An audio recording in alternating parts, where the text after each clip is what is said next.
This is The Baseline, discussing the hot button topics of the NBA. Welcome, everybody. You're tuned to The Baseline. Callie Warrenshaw discussing the hot button topics of the NBA. We are riding high, baby. A lot of basketball is happening. NCAA tournament, home stretch of the regular NBA season. So much going on. Good stuff as always. And it's always a blessing. And I'm always fortunate to make sure that when I'm talking about this basketball culture, this life that surrounds us, that engulfs us, that I'm always doing it with my right-hand man, www.shawsports.net, Big Kahuna PNC, my man, Mr. Warren Shaw, repping out of Fort Lauderdale, Florida. What's good, Mr. Shaw? I know it's probably nice and warm and toasty. And I'm once again up here in New Jersey. You know what I'm saying? They hit us with the okie doke. Give me 60-something degree weather in the middle of this week. And then next, I'm looking outside and I see, ice. Icy grass, man. We haven't talked about grassy knoll. We're talking icy grass. You know what I'm saying? Like, it's just, what the deal, man? Enough with the teasing going on, man. I'm up for it, man. I'm ready for spring, ready for my softball league, ready for all kinds of leagues. Man, I got to walk out here with another Scully on my head.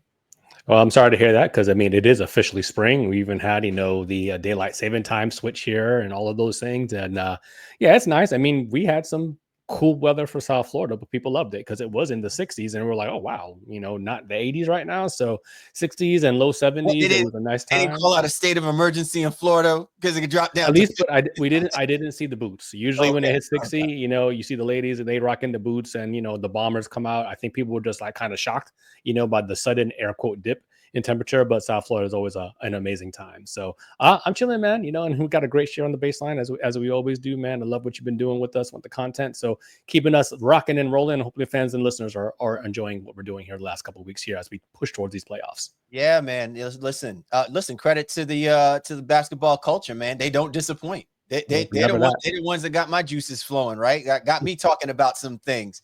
But as always, man, we appreciate you and yours for hopping on board with us this week. Want to highlight something really quick, man. I want to shout out to some of our, to our listeners, man, who've been catching us on the different media outlets and stuff like that. We just want people to understand when we come up with some of these topics, man, it's not because we're trying to gain clicks. We actually want to build out a community of conversation about some of the things that maybe, you think that you might be the only person thinking about these things. You're not. Right. We're just fortunate enough to do it on a platform that allows it to be where we're trying to gather everybody on board and speak about it. Now, if we say something that's controversial, okay, you call us out on that. And hopefully that engages conversation, not vitriol or, feeling some kind of way and stuff. So I want to make sure that, man, we give our kudos and our flowers to some of our listeners, man. They've been tuning in with some of the topics that we've been dropping, been catching a couple of the clips of the things that we've been saying. And it's great, man, because what it tells us is that you're engaged, you're locked in, whether it's a team that you're fully vested in, is your favorite team, or you're just someone who's, paying attention to what's going to happen as we start getting ready for the playoffs, right? Like, you're tuned in, and that's all that we ask for, man, is we just want to make sure that we're laying out available platform for people to kind of like, make their voices heard, get their thoughts out there and engage in that space, man. And so, I just want to make sure that we give those props to those who are doing it and continue to keep doing it, because it's through you that encourages us to come up with the concepts and the topics for conversation. It keeps us focused and locked in and try to follow the threads and the storylines as they happen in the association. I think that's very well said. I love our engaged community, some of our friends and some of the people who are just finding us, even for as long as we've been out here. So we welcome, young, old, new. Doesn't matter what race, creed, color, gender, none of that here. We're talking hoops here on the baseline, and we love that conversation. So let's keep it going here, man. It's going to be a great time here, again, as we get into the playoffs. Absolutely. And it'll also be a great show as well, too. Got a couple of things that we need to get into with some news and notes happening in the association. And then in a little bit, we're going to kind of, play the scenario game, man. Like, if the playoffs were to happen today, if the playoffs were to start today, where teams would fall in the play-in situation. So we're going to talk about those teams who are right now riding out in that play-in tournament scenario and how things are looking. Are they on the uptick or are they on the downtick? And so we're going to weigh in on that, both on the East and the Western Conference. So you definitely don't want to miss out. As always, be sure to get at my man Shaw, at Shaw Sports NBA. Get at me at Gayface Lee. The show's Twitter on NBA Baseline, available on all the major platforms. You know where to find us. You can go to www.thebaselinenba.com to not only check this episode, but also the archive of great episodes that we've got laid out for you. And as always, when you see us on the YouTube channel and you catch the blue and white logo, you know that's us and the 19 Media Group family. 19 Media Group, we running these content streets. So as always, be sure to check out the family of great content creators that are part of the 19 Media Group family. We got a little something for everybody's listening pleasure. So go to www.19mediagroup.com to not only check us, but again, the family of great content creators that are part of the whole 19 Media Group fam, man. Again, man, definitely check it out. We got something for your ear, for your listening pleasure. So before we get into that, man, you know, it's that time, man. We got to pay some bills, but we actually want to make sure that our partner helps you pay some of those bills as well, too. And we're talking about Prize Picks. The second half of the basketball season is here, and the race to the playoffs is heating up on Prize Picks, the best place to cash in on your favorite sports. Don't miss your chance to cash in as the league's best fight for the playoffs positioning takes place. You can now win up to 1,000 times your money on Prize Picks. Sign up today and get $50 instantly when you play $5. You don't even need to win to receive the $50 bonus. It's guaranteed when you use the promo code CLNS. Prize Picks also offers weekly promotions that can lead to big payouts and is available in more than 30 states, including California, Texas, Georgia, and Florida. Due to the enormous selection of players and stat types available, we can mix and match our playing strategies based on personal preferences. I might take Jason Tatum for more than 27 points and Drew Holiday for more than 2 steals to mix in some defense in my selections. You think Luka Doncic will get more than 5 3-pointers next week? How about Giannis for more than 35? Cook up hot takes with your friends and win real money this basketball season when you and your crew run your game on Prize Picks. And for those who love a quick win, Prize Picks is the way to go. You can make your picks and submit your entry in less than 60 seconds. So what are you waiting for? Download the app today and use the code CLNS to get $50 instantly after you play your first $5 lineup. Remember, with Prize Picks, it's as simple as picking more or picking less. Again, that promo code CLNS to get $50 after you play your first $5 lineup. The baseline is rocking with Prize Picks, and you should too. Prize Picks, run your game. Coming up, Sean and I hit up the news that's happening in the association. You don't want to miss it here on The Baseline. This is The Baseline. Callie, Warren, Shaw discussing the hot button topics of the NBA. Time to get a little news and notes happening, Shaw. Before we do that, it's interesting, right? Like right now, the NCAA tournament is certainly one of the topics of conversation, even for the NBA basketball community. A lot of people are focusing in, not just because of, you know what I'm saying, March Madness and the brackets, your office brackets, your pool brackets, and everything that's bracket, but a lot of people are obviously paying attention to the talent that is on display during the NCAA tournament, because we're going to be talking about these guys some 3-4 months from now, when time for us to start considering, you know, what's going to happen with the NBA draft, right? And so obviously the big names like Cooper Flag and Cryer and guys are awesome. But one of the major things that's been going on, Shaw, that I've been really, it's like, this is me wanting to be on my soapbox for a moment, is for the life of me, I still do not understand why the NCAA is not on board with the style of how the NBA is set up, with the rules and the time clock and the way that the game is being played. It almost feels like it's a slap in the face at times when you're watching an NCAA game and you see that the coaches want to implement a pro style of basketball, and yet you're asking these guys to do that while confined to the same strategy of clock, time, and it's amazing to me. They're still playing halves, right? They're not playing quarters. They're still playing with a 30-second shot clock. I don't understand. Why are we just still doing this? Like, if you really want to see how great these potential kids are going to be, get them on the same page to what they're going to be preparing themselves for when it's time for them to start playing in the, competing in the combine and ultimately getting drafted in the NBA. It's just amazing to me that we're still at a time where when I'm watching an NCAA game, guys are still passing the ball around for like 15 of 20 seconds.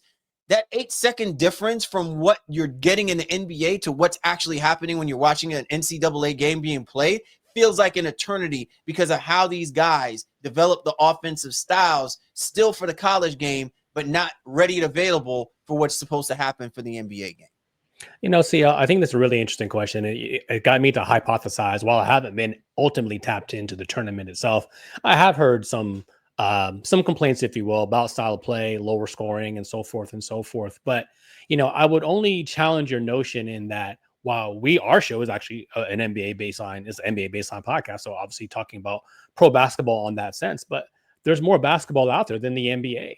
So I think when colleges, I think a lot of coaches are transitioning to more NBA fluid style offenses and maybe some more complications on defenses in terms of those schemes. But in terms of how style of play, in terms of the halves and the shot clock and so forth, got to remember there's FIBA basketball. There's all these other European leagues various leagues in the Philippines and Mexico and wherever else. I mean, because I was thinking about something really random today and I was like, is the NHL like the standard of professional hockey? Is hockey being played at league levels in these other countries? Like I didn't know because I don't follow hockey, but as you bring this conversation up, I know that basketball has various forms of basketball, and most of the collegiate players we're seeing in the NCAA, they're not going to go to the NBA or even the G League. They're going to go to another European league or be done, all together. So that's where I can see, like, I think for the elite of the elite, it would make some sense. But again, that's what 1%, 2% of all college players are that are actually going to go on to that next step. So rule changes in that way serves the fans' purpose more than it might the actual players' purpose, more than I think we might be thinking about right now here in this conversation. Well, and I didn't want to, belabor it, so I will slightly nudge you back on this, Shaw. Is the NCAA a proving ground for the NBA? Or are we saying that the NCAA is in of its own, right, its own entity, and therefore they become what that standard reflects? So in other words, it's easier when you're coming out of high school that if you're still playing second half, if you're playing two halves, that when you go to college, that's the transition, right? And then eventually the transition from NCAA, if you're going to go and get into the NBA, that you're now going to transition to playing quarters. But we've seen that there are high schools that are playing 4-quarter basketball. Plus, like, I think 8-minute quarters. Yeah. Right. Something like that. So, and again, so when you see, right, the NCAA like loves bringing NBA assistant head coaches to come and be the head coaches for most college basketballs. They love it that they're coming and bringing that style of basketball that seems to be very popular and reticent to the popularity of how the game of basketball is being watched and being consumed.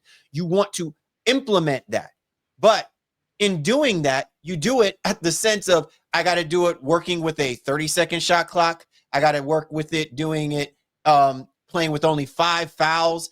You know what I'm saying? Like there's some inconsistencies that is taking place. And I think in a way, it takes away from the strategizing and the importance of those coaches and what they're asking their kids to do and how they're developing them and keeping the level of consistency in doing it, simply because what we're seeing, what's being laid out with what the ask is, especially now with NIL, if there's an incentive for these guys to gain more for what they're doing, prepare them more for what they're getting themselves into, that might help a little bit more from what we're seeing. Because even from what I'm looking at, Shaw, watching some of the games that are being played, and there's some good matchups, but man, you can clearly see that there is, how do you call it in Ghostbusters? You're crossing the streams. There's a danger when you're crossing the streams of what these guys are trying to implement from a pro style for what the ask is of playing within the confines of what college basketball is basically giving you. Yeah, I hear you. And the NBA borrows. I think they borrowed from FIBA. Even with when the shot clock resets, it resets at 14. That was a FIBA rule before it was an NBA rule. So I think the basketball collective, if you will, could maybe get together and trying to figure out, okay, what would be the best situation. But with all the various leagues and where the talent is coming from, when you think about all the professional leagues specifically, from my understanding, like for the NFL, the majority of the talent, if not all the talent, is coming from college, right? In the NBA, the majority is coming from college, but you do have a lot of overseas guys coming in, and being drafted in the high regard. And then baseball, I think similarly, but you might have some guys being drafted out of high school in baseball right now. So it's very, very sport specific in terms of, how some of the draft stuff goes. But the draft is, you're also maybe you're trying to prepare them for what that next level of professionalism will be. And I'm just saying that I think it's going to be different because of the various populations that basketball specifically is trying to serve and the various avenues players can potentially find themselves. But there could be some synergy in trying to bring some stabilization across that in terms of the rules and, like you're saying, with the shot clock and overall the quarters as well too. I can see it. Let me ask you this real quick. Would you watch the NCAA more if those two rules, at least those two rules, right? Because I mentioned getting away from the halves and getting down to a 23-second shot clock. Would you watch the NCAA more because of it? I don't think the halves bothers me as much. But the shot clock, maybe potentially, what I mean? Just looking for a more faster pace, because I think the college game can slow down just because of even the extra 6 seconds it takes, in essence, to be forced to get a shot up. So, that part would probably interest me more than I would say necessarily the 2 20-minute halves that is currently in place. All right. But listen, and it's a fair conversation. And I think it's an interesting conversation to throw out there for our listeners as well, too, right? Like, hey, if you're someone who pays attention to the NCAA game, do you think at least those two rules would improve the eye candy of what people are expecting to see in the NCAA, not just the tournament, but also through the course of the NCAA season, is seeing a more pro rule implementation being applied to the college game? All right. How about that? Fair. All right. Let's move it along, Shaw. People have probably caught on and saw that Steph Curry suffered a pelvic contusion, and so he has been forced out. I know that a lot of people are more fixated on the loss of Steph Curry. I'm just thinking of, what does the loss of Steph Curry mean to the game itself and what the Warriors are doing? I have a mentality of saying they have enough good players that they should be able to position themselves where they're going to be in the playoff picture. And we'll talk about the Warriors in a little bit. But I'm just saying, overall, missing Curry down this stretch of games with the type of team that he has access to, what are we talking about here in the loss of Curry for this period of time? Yeah, I think it's just a matter of how long it is. Reports are that it's day to day. He'll be reevaluated. He might play, as we're recording, he might play in the next game against the Miami Heat, and Jimmy Butler's return to Miami, but they are right in the midst of a very, very contentious playoff battle, where they could get up to potentially as high as 5, but they could slide down into to 8. And be in that play-in situation. So each game for them is very, very important. So Curry not being there puts additional pressure, on this Warrior staff. And then you can say, thank the heavens that they did make the Jimmy Butler situation, because 1 or 2 games without Curry would almost assuredly be losses, almost against anybody they were playing based on how they were previously constructed. Even the Kuminga kind of coming back and finding his way. So for me, it's just like, hey, how soon can he get back? He might try to push himself, and I think he's shown himself to be a professional who does try to play through like nagging injuries. But they want to stay above the playing line more than anything else. So I think for the basketball landscape, not having him available is going to be very, very tough and very interesting to kind of watch in this final roughly 3 weeks of the season. Yeah, but then it kind of highlights what we were talking about in the previous week about Jonathan Kuminga's presence, because I think what is going to keep the Golden State Warriors in this conversation is the depth. And now that makes me think more about Steve Kerr and the headiness of where he needs to be as a coach. Because if you really think about it, Shaw, he's not just only managing Steph Curry. He's also managing Jimmy Butler, right? Jimmy Butler has been in and out of the lineups. Now, I don't know if that's a load management thing or whatever the case. Draymond Green has been in and out of the lineup as well, too. There's plenty of games where these guys collectively together will have that chemistry. I'm not worried about that, but what I think I'm worried about is Steve Kerr's reliance on the roster and how he's utilizing the guys that he has. You know, there's even guys that are on the roster, Gary Payton Jr., Moses Moody, these guys in and out of the lineup, and not because of, you know, DNPs. It's because of how Kerr utilizes these guys because they don't stay healthy. So as deep as that team can be, they can also be ravaged with injuries as well, too, and not be available. And then suddenly this team now becomes very one-dimensional in what they want to do and execute. So it'll be interesting to see how Steve Kerr manages that aspect of it. Yeah, I mean, for sure. And Moody's playing pretty well. There's some weird stat going out there, like when he's in the starting lineup, they are like a 700 winning percentage team, something crazy. I was like, I didn't think Moody would be that impactful, but apparently it is. And then even the changes that they made in their starting lineup, you know, with the big man who's like stretching the floor a little bit for them. But Butler's been relatively healthy. I think he's missed 2 or 3 games since the trade. Again, Kuminga's back as well too, and Pods is back as well. So you know, Podziemski being out there has been helpful, and I think he's figured out a role, I think, within the Jimmy Butler of it all now. So it's created better role delineation, I think, for the rest of that roster, where I think, I said many times, I think everybody was probably slided up or a notch too high in the beginning of the year, and that ultimately did come back to bite them. So now with Butler there, it creates that. But with Curry out, you know, we'll see how his ties lifts the rest of the ships in the Golden State roster. Absolutely. You're tuned to the Baseline. Callie, Warren Shaw discussing the hot button topics of the NBA. A couple of other news and notes happening, Shaw. Clint Capela out 3 to 4 weeks. You know, I would have probably said to myself, man, this is a pretty big injury when we talk about the Atlanta Hawks. But I don't know, this past year, and I think maybe it's because of his role, you know, obviously it's diminished some, and there's a lot of focus on the other core players and Quinn Snyder's reliance on those guys. And I think the offensive system doesn't seem to feature Capela in that same kind of way. Like, I'm not saying that he was being featured exclusively anyway, but I think the style of offense has lent itself that they need him more for just being a presence in the paint, rebounding where possible, and just cleaning up the glass as much as possible. I feel like the Hawks will be okay, right? They just can't afford to lose Daniels and Young. They can be okay if they don't have Capela. But that being said, if this team, from a matchup perspective, because he's going to be gone 3 to 4 weeks, that's going to basically put him right in the thick of when the playoffs begin.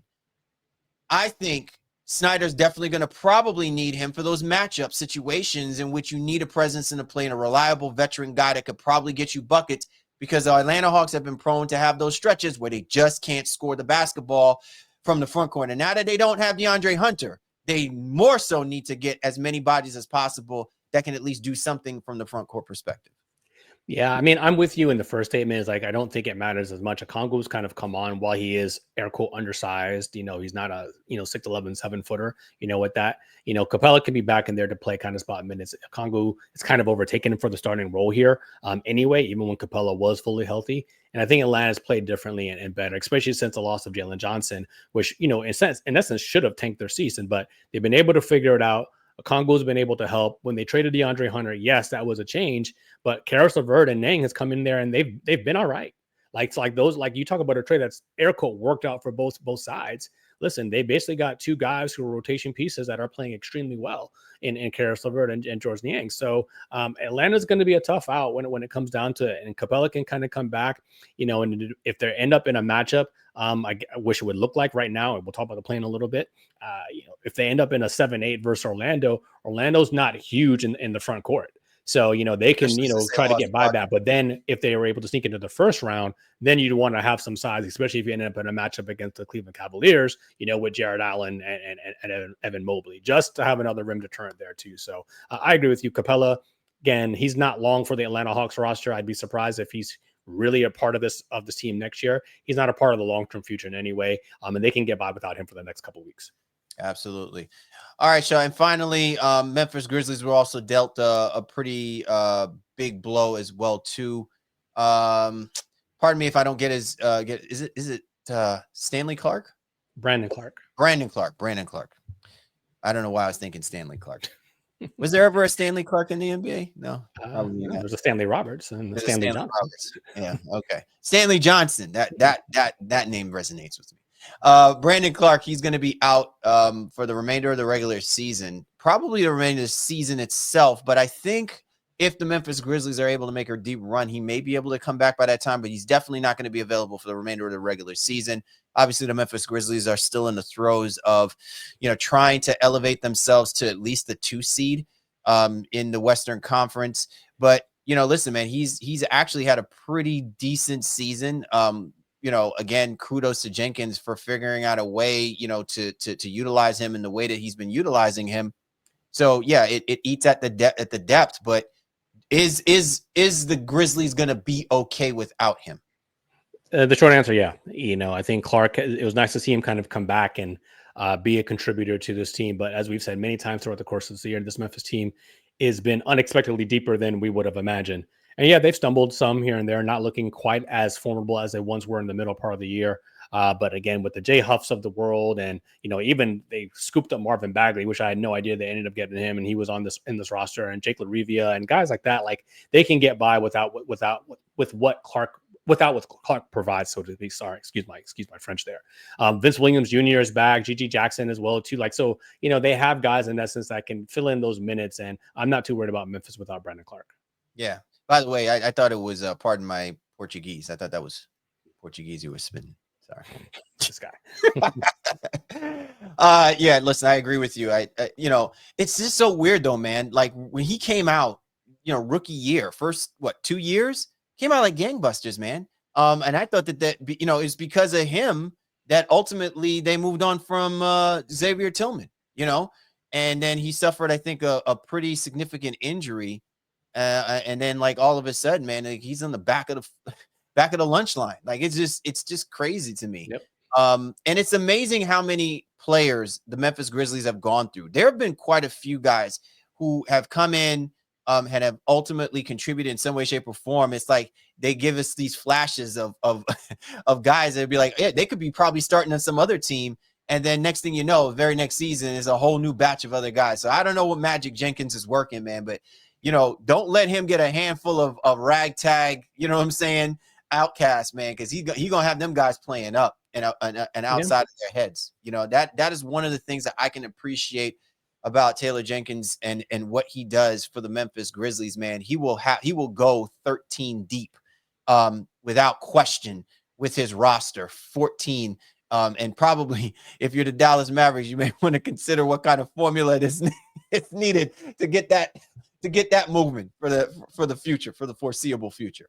Yes, sir. Man, it's all in the scouting. So, shout out to that scouting team, that general management, and then Jenkins ultimately being able to, deploy those guys. But it comes with finding them first and foremost and getting them on the roster. So, great job by the Memphis organization, I think, to be as deep as they are. And we'll see what it leads to when it comes to the playoffs. Absolutely.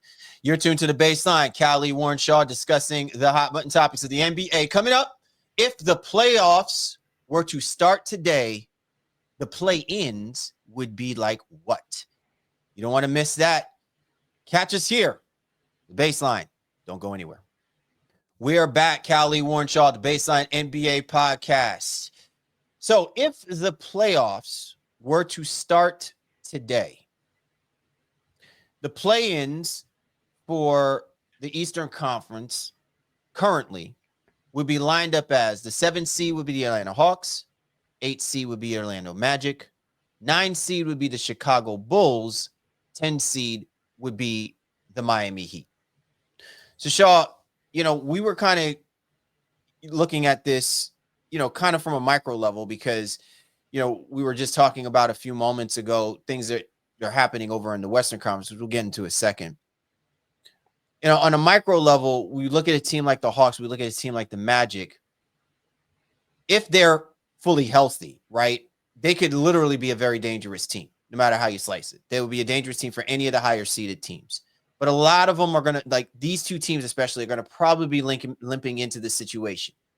And it's just ironic, where teams like the Hawks and the Magic are, and where they could probably try to find the opportunity to make up ground. But now it just feels like that is not what's going to happen. So it's almost like they've got to prepare themselves. They're going to have to go the long, road travel for them to get themselves into the playoff situation. And then you look at a team like the Bulls and you look at a team like the Heat, where you say to yourself, should the Heat really be that far behind? Like, the way that they've lost games, the way that things have just kind of fallen apart with this team and stuff like that. Is it really that Jimmy Butler did have that much of an impact on this team to such a degree? And then you look at the Bulls, who are like, man, this is a team that's like, every time that we think that they should probably be 11, 12, 13, 14 seed, they somehow are still in a conversations where they're giving themselves an opportunity to play into the situation. So people don't realize it, but it's kind of crazy how this whole play-in situation in the Eastern Conference might lay itself out. And there's opportunities here for teams to do some things to give themselves the edge, to give themselves an opportunity to get into the playoffs. Yeah, I'll start with Chicago. Probably the most unlikely of the teams to probably be in this conversation, because if you would have, magic 8-balled your way, at the beginning of this year, shake it up. All right, we're going to be the top, 10 teams. You probably would have said Chicago would have been, like you said, 11, 12, because you would have had Philadelphia somewhere within that top 10. Even your wildest scenarios wouldn't have predicted the Sixers to be this bad and completely out of the conversation, I think, at this stage. So Chicago ends up sliding up a notch because one team just completely fell off a proverbial cliff. They traded Zach LaVine, and they traded obviously DeRozan in the offseason as well too. And Kobe White now is starting to become the guy. Matthias is out there. He's balling as well. Vucevic still on this roster. Hey, and they find themselves in a situation where they'll be in the play-in, most likely against the Miami Heat for the third time. Different scenarios each time that they've matched up. But now looking like probably the 9 and 10 game. Chicago has an outside chance of maybe catching Orlando if they continue to struggle a little bit. But I think it's going to be as currently constructed as you lined out here in the East. Atlanta at 7, Orlando at 8, and then Chicago and Miami at 9 and 10. And this Heat team, it's been bad. It's been nothing but bad since the Jimmy Butler trade. And I don't know that it's going to get any better anytime soon. They do not seem like they're long for this regular season. And while you would never think of a Heat team to give up, they're not tankers. They're none of that. They're trying to win games, and they've just been blowing them. But them versus this suddenly plucky Chicago team, it's hard to pick against what I'm seeing right now, although you have Spoelstra and the body of work that he's provided, especially in a one-game scenario. I don't want to get too far ahead of ourselves, but I'm just surprised to see the Heat here at 10, and I think the Bulls are surprised to see themselves here at 9. I completely agree with you, and I feel like I think something is resonating when I look at this Miami Heat team. Who wants this team, right? Like, who wants to be the captain of this team? And in being that captain, is it the kind of captain that had the same effect that Jimmy Butler had, or if not more of an effect? And I feel like that is just what's so sorely missing. Listen, Tyler Hero at one point wanted to be that guy, right? And I think he got humbled very quickly that, like, if he is not executing at a high level, if he's not executing and handling himself in quote unquote the Heat culture, then he's not gonna, get the love per se from the rest of the team, right? Because the guys like the Bam Adebayos and all of them, Udonis Haslam's influence still happens to be there, no matter how we, scoff at it. It seems to still have some kind of teeth in the way things are. And it feels like that transitioning to whoever that needs to help lead this team, move this team in that next direction outside of Jimmy Butler, it's just not there. And it's just happening at the worst time, which is why if in a 9-10 situation, I'm looking at the Bulls. Look, as much as I love Eric Spoelstra, he's not the one that's out there playing the game, right? Billy Donovan seems to have more of a pulse of how he, with the roster and the guys that he's got on his roster and how they go out and they'll go and execute. It just comes down to, will they be talented enough to beat a team like the Miami Heat? And certainly when you look at the matchups, it's certainly there, except for maybe a couple of players who are like rookies right now who have never been in that scenario situation. That's maybe the one thing that the Miami Heat have going for themselves. is the fact that they have play-in, play-off experience on your roster still. And that might actually help you win the day. But I don't know if it'll help you necessarily win the war. Because when you look at them, they just lack that team cohesiveness. Like, I get it. Jimmy Butler was, he did everything for him. But it's almost like he's covered up so much that now this slide that they've been on, it's like, what, none of you guys played, any level of exceptional basketball the moment that he left? Like, you're not even seeing it from Bam Adebayo. So it's kind of interesting, Shaw, because you look at all of those teams up and down. Of the 4 teams that I'm speaking of, I would have 3 years ago, no, not even 3 years ago, 2 years ago, I would have said, I don't want to play the Miami Heat. But now you're kind of like, yeah, bring me the Miami Heat, because I just feel like there's something that's not there that used to be there even when we didn't think it was there.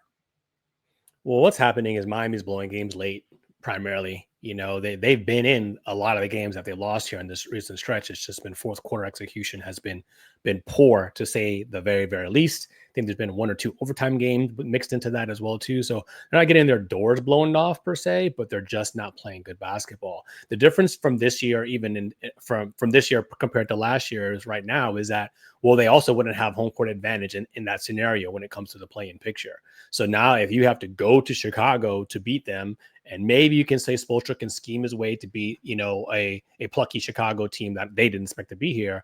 But then it's very little chance I think they could beat Atlanta or Orlando to actually get into whatever ends up happening in that 7-8. So I think Miami's season is essentially finished.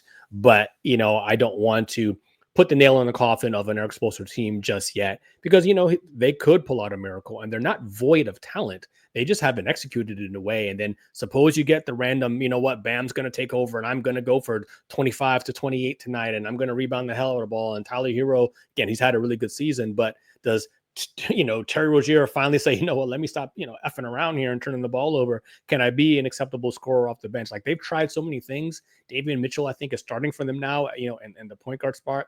Kel'el Ware, again, nice prospect, but is he truly ready? There's just a lot of questions in Miami. But I'm dubious at best, I think, at their prospects of, really being able to get into the playoffs this year, even if they get a play-in win over the Chicago Bulls.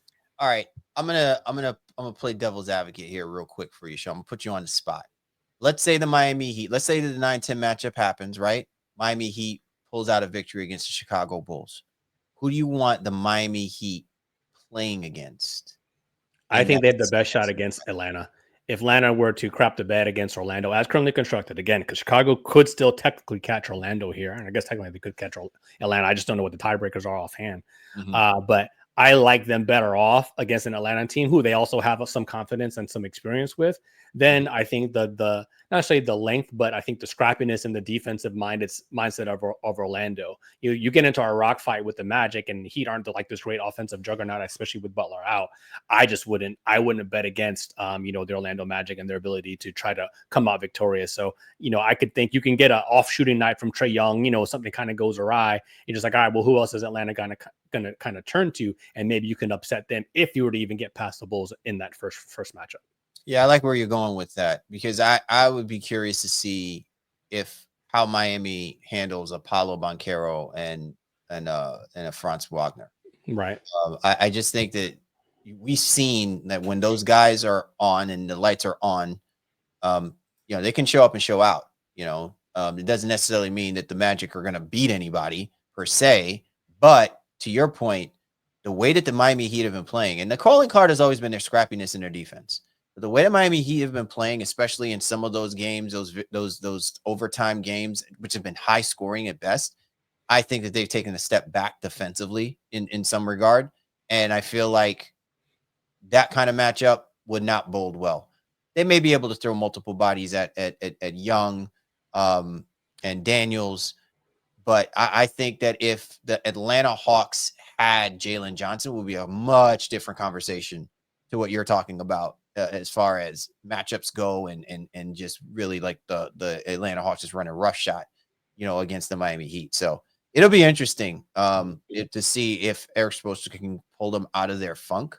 But I think, to your point, Shaw, what I think people need to pay attention to is how they're losing these games. It's not just the losses. Let's just assume that the majority of teams that are in the Eastern play-in situation will probably have a losing record, right? Like it's definite the Bulls and the Heat are going to have a losing record going into that situation. How far down the Atlanta Hawks and the Magic are going to, go through those struggles, and whether they flip-flop, I think will make a difference of that as well too. But just assuming that, if you are the Miami Heat now, you have to pay attention to how you're losing these games going into the rest of the regular season, because I think that will definitely speak to how you will compete against any of these other teams that you'll have to deal with in order to get out of the play-in. Yeah, very, very well said. Yeah, so Atlanta, Orlando, Chicago, Miami, pretty much locked in here as the play-in teams. Atlanta's not going to be able to catch, in any real way Detroit. So I think where you can see some hay is probably between 8 and 9 right now. And even again, the Heat are 2 back from Chicago. Like it's just not getting a good vibe about what they're going to be able to do. So chances are it stays chalk, but if there's even some slight variation to that, I don't think the variation actually would favor Miami very much at all at this stage. But again, a Spoelstra-led team is always going to be one that I think when their backs are truly up against the wall in an elimination situation like that, maybe we'll see a better version than what we've seen here over the last, month and change from the Miami Heat. Interesting. Stock high on the Bulls, stock low on the Heat, stock high on the Hawks, stock low on the Magic. I mean, the Magic, because they didn't expect to be this bad either, right? I had them as a top 4, at least 5 seed, in the East, and they just fell off a cliff in the middle of part of the season here. But I think a lot of it too is just the lack of contribution that they're getting from their role players. They didn't make the move at the deadline. That's the other part too. They didn't do anything in the absolutely. Yep, absolutely. Listen, Mosley can only do so much, and he obviously was able to extract as much as he could. The rash of injuries that they suffered, Banchero, both Wagners, right, and now losing Suggs for the regular season, knowing that you only have Franz Wagner. Moritz, now you can clearly see how big a deal it is, him not being there to clog the paint and everything. Like all of that is played, and none of the guys that they have on this roster, he's been able to get any level of consistency of flow for them, to be able to help out. Yeah. And the losses that they've taken have just been catastrophic. Like they'd go on 8, 9, 10 game losing streaks. It's way too many times over. It's just going to be a tough, climb for them. I think the only saving grace of what I was alluding to before with them is that if you get Banchero and Wagner, they're on their playoff-ish, like they were last year, they can knock off the Hawks if everything stayed the same. But that's a tall ask. And if you really think about it, Snyder, in many regards, still can get a lot out of that roster that he has. There's more that he can do with that than Mosley can with the Orlando Magic. Yeah, I'll say this last thing about Orlando. This is where sometimes early season success, it more or less it hides some warts, and then you can kind of trick yourself into being something that you're actually not. Because remember, they were getting some wins with Banchero out, and some wins with Wagner out. They've had some unbelievable wins being completely short-staffed because of all the injuries when they had 7 or maybe even 8 guys. So they pulled out some of those things. You're like, you know what? Well, hey, we'll just be fine. But the proof was always in the pudding there. Like they still lacked offense. They still needed to have that punch. And while KCP has been a nice addition, I don't think it's translated in a way that they would have wanted to for the majority part of the regular season, and not addressing what was a true need of even a offensive steering point guard, especially with Suggs with his injuries as well too, and no other offense besides Banchero and Wagner. Like it's been, you've seen the warts of this team really kind of come to fruition. And there's a lot of Orlando Magic fans who are upset. They're frustrated, but I think the management got fooled by the success and some of the, they really pulled a rabbit out of a hat with some of these wins. They're like, oh, you know what? We'll be fine. Look how plucky our team is. Look how confident we are. And that just ended up being the wrong move. But again, there'll still be a tough out because they are well coached, and they do have great defensive principles. So I'm still looking forward to. I wouldn't be lining up to play this Orlando Magic team, but they're not nearly as fearful as I thought they were going to be at this part of the season. Or maybe like they were last year. Right. And last year they didn't have the experience, right? So you're tuned to The Baseline. Callie, Warren Shaw discussing the hot button topics of the NBA. Coming up, We'll focus our attention to the Western Conference play-in situation and what that's going to look like and how that might actually shape out. Keep it locked here on The Baseline. We are back, Callie Warrenshaw, Baseline NBA podcast. Now to focus our attention to the Western Conference. If the playoffs were to happen today, Shaw, the play-in situation would have us looking at the Clippers as the 7th seed taking on the Minnesota Timberwolves. And then in the 9 seed, the Sacramento Kings, and the 10 seed, the Phoenix Suns. So before we were going to start doing our recording for this podcast, you know, I was lamenting on this and saying to myself, how in the bloody hell does the Phoenix Suns get to have how do we have a conversation about the Phoenix Suns being in a play-in? Right? And then I say to myself, oh, that's right. They backdoored their way into the play-in situation because the teams that we thought would have basically distanced themselves from the Phoenix Suns are all their quality players are gone for the regular season. And so it's like we don't have anybody else to throw out there, right? Like we have nobody else that we can actually put up there to say that they're in striking distance, are going to be chasing down the Phoenix Suns. Even if, let's say, we wanted to throw the Dallas Mavericks, which I'm saying we were pleading for that to happen, at least give us something to work with. It doesn't look like the Dallas Mavericks will be able to recover and be able to make a race out of getting in between that 9-10 seed. So we're looking at this situation and scenario, and we're saying to ourselves, could it be that if you are the Sacramento Kings or the Phoenix Suns, you arguably are going to be considered one of the more dangerous teams that people don't want to play against? What do you think about that? From the Sacramento side, no, not even a little bit. Listen, I think Sabonis he's struggling with injuries. I think the fit of LaVine and DeRozan again now with Sabonis is something that is going to take some more time than they have to truly be able to muster a real threat. And while we're talking about Phoenix kind of backdooring their way even into 10, Dallas is not out of it. You know, they've been playing hard, although they are obviously severely undermanned. They've been playing pretty well, you know, for what the roster allows. But I think, you know, Phoenix is in a situation where even the league and most people are like, all right, just because of the star power, they'd rather see them see them get into this somehow, some way. And then there's a really great, I think, as of right now, matchup with Phoenix and Sacramento at the end of the season. That is the last game of the season for both those teams where they play against each other. So that could end up determining home court advantage, if you will, in that 9-10 game, which I'm sure Phoenix would absolutely love to have. But this Suns team has been an unmitigated disaster for the good part of the season. You know, Bud and KD don't get along. And, you know, you've had, you know, obviously Booker and Beal, that whole situation, them coming in and out of the lineup. Then did they try to trade KD? Will they eventually try to trade Booker? They can't trade Beal. He doesn't want to go. They bench Beal to try to, like, it's been nothing but drama for this Phoenix Suns team. But yet, the star power of it will probably align for them to actually get into the play-in, where I think they could actually beat a Sacramento team and then see what ends up happening, you know, with what ends up happening with the rest of the West. Because even that 6, 7, and 8 is a little dicey right now as well too. So we've been focusing our attention, especially in the East, kind of on the true play-in side of things. We know 9 and 10. But even, you know, 6, 7, 8 right now is very much in flux with the aforementioned Golden State Warriors, and then with the Curry injury, you know, Anthony Edwards and the Minnesota Timberwolves, like all that. As we always say, styles makes fights, and that could determine everything for the Phoenix Suns as well too, if they were to somehow get out of that first play-in game. So it's okay. So it's pretty realistic, right? The Phoenix Suns are not going to catch the Clippers. They're not going to catch the Minnesota Timberwolves.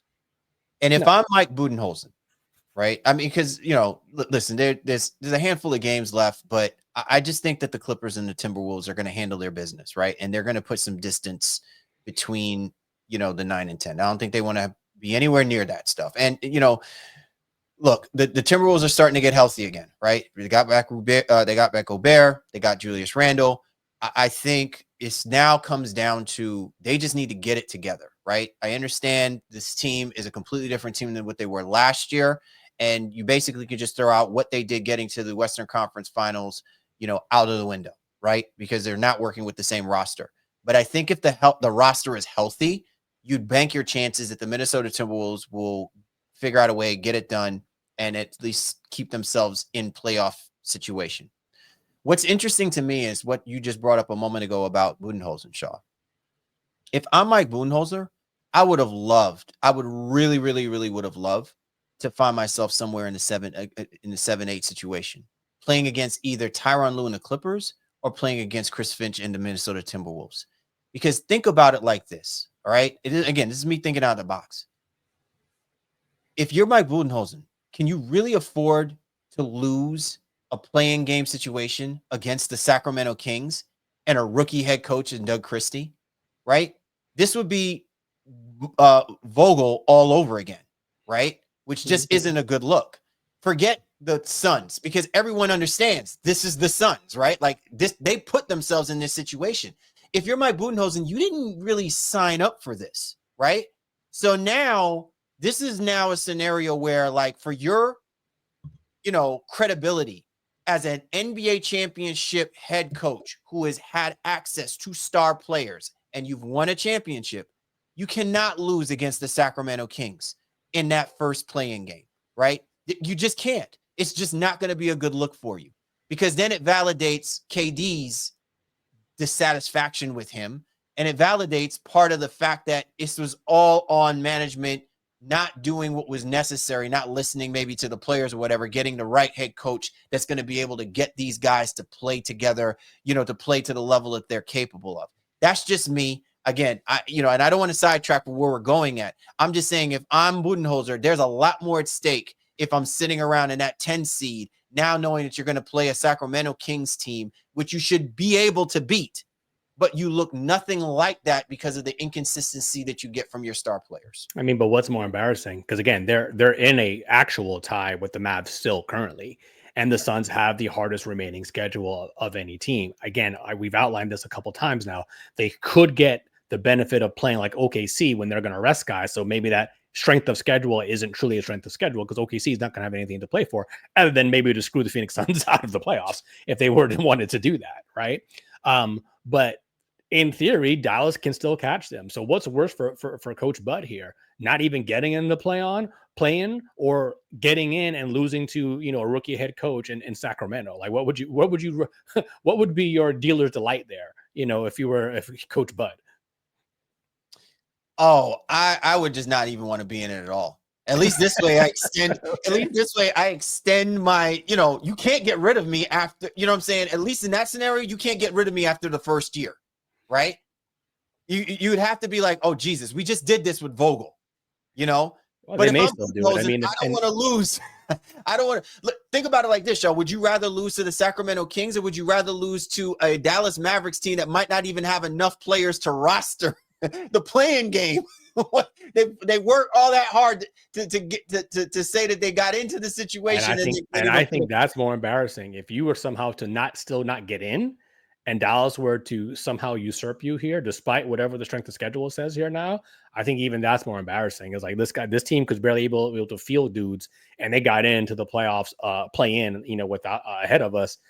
I mean, that would be an indelible blemish, I think, on his resume. Just wait, man. Wait, just wait. Be a little and get injured. Someone will get injured, and it'll justify that the season is to crap for the Phoenix.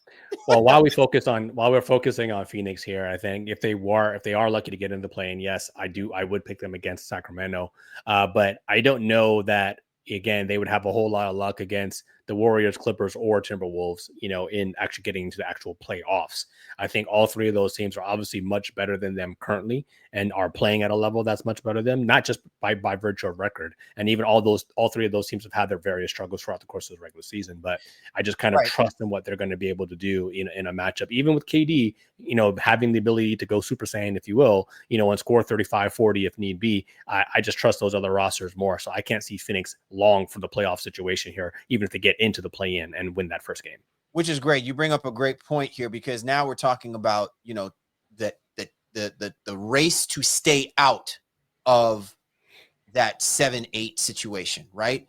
And so if you are the Lakers, the Nuggets, and the Warriors, and even the Grizzlies, in some way, shape, or form, because all of them are within striking distance right now. Now, we're not putting the Rockets in, but again, we've seen situations where the Rockets, have had their moments, right? If everything stands, they stay as a 2 seed. So I'm only speaking within the confines of the teams that are somewhere within proximity of a game and a half, 2 games of each other. yeah, if you are the LA Lakers or you're the Golden State Warriors, Shaw, you don't want to be in that situation, especially given the fact that your star players have had late season injuries, right? And one of those things that kind of carries over is the fact that you're going into the playoffs, you're not 100% like how you started the season. So knowing that you're now getting these nagging injuries towards the end, even if you're being given the opportunity to rest, you're not 100%, but now you will not have an opportunity to rest because now you have to factor in an extra game that's got to be played for you to make sure that you still have an opportunity to play in to play in the playoffs. So yeah, it's very critical, right? If you're the Clippers and the Timberwolves, maybe to find yourselves not in that scenario or situation as best as possible. If you're the Lakers and the Warriors, to make sure that you keep yourselves, stand pat or elevate yourself to let somebody else worry about that kind of headache as well too. I don't think it changes the fact that if you are the Phoenix Suns or you're the Sacramento Kings, you've played most of those teams anyway through the course of the regular season, so it's going to be what it is. What you want to make sure is that your best players are fully healthy for that fight, because part of it is going to be taken out of you knowing that you had to play a game to get into that situation to begin with. Yeah, there's a psychology to this that is very real, I think, for the head coaches and everything that's happening in the league. So I'm going to bring to a larger conversation and kind of bring it back to what we're saying here. Everybody at this point right now is jockeying for something. Right. and that's real. So you have your bottom feeders, if you will, too, are now trying to jockey for the lottery.